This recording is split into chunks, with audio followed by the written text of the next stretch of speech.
দুটো মামলার অভিযোগ গঠন হয়েছে।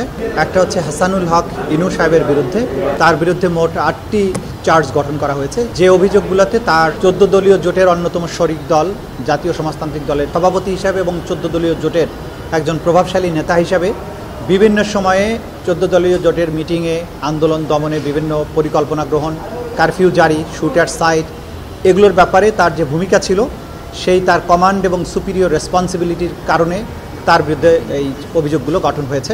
তিনি বিভিন্ন সময় উস্কানিমূলক বক্তব্য দিয়েছেন, ছাত্রদেরকে সহিংস, ছাত্রদেরকে সন্ত্রাসী, জামাত, শিবির, বিএনপি এগুলো বলে তাদেরকে হত্যা করাটা যে যৌক্তিক বা বৈধ এই ধরনের একটা ইমপ্রেশন তৈরি করেছেন। বিভিন্ন সময়ে উস্কানিমূলক নানান ধরনের বক্তব্য, প্রেস কনফারেন্সে কথা বলেছেন।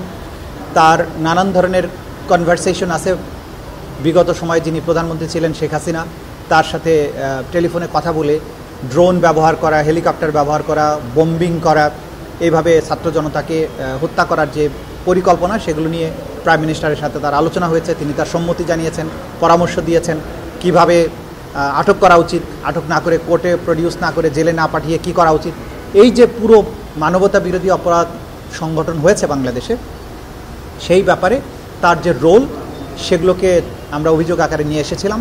সেগুলোর ভিত্তিতে মোট 8টি অভিযোগ তার বিরুদ্ধে গঠন করা হয়েছে। সর্বশেষ যে 8 নম্বর অভিযোগটা ছিল, কুষ্টিয়া শহরে 5ই আগস্টে 6 জন ব্যক্তিকে তার পরামর্শ নির্দেশে সেখানকার পুলিশ এবং প্রশাসন, আওয়ামী লীগ, যুবলীগ, ছাত্রলীগ, 14 দলীয় জোট মিলিয়ে এই 5 জন ছাত্র জনতাকে হত্যা করা, এই সব মিলিয়ে 8টি অভিযোগ তার বিরুদ্ধে গঠন করা হয়েছে।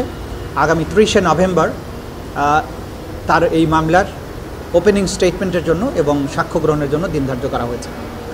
একই রকম অভিযোগে মাহবুবুল আলম হানিফ, যিনি আওয়ামী লীগের অন্যতম একজন নেতা, এবং তার সহ কুষ্টিয়া আওয়ামী লীগের আরও 3 জন নেতা সহ মোট 4 জনের বিরুদ্ধে আরও একটি মামলায় অভিযোগ গঠন হয়েছে এবং সেটার বিচারের জন্য 25শে নভেম্বর সাক্ষ্য গ্রহণের জন্য দিন ধার্য করা হয়েছে। এগুলো কোনো কিছুই আপনারা এটা আমলে নিতে পারবেন না।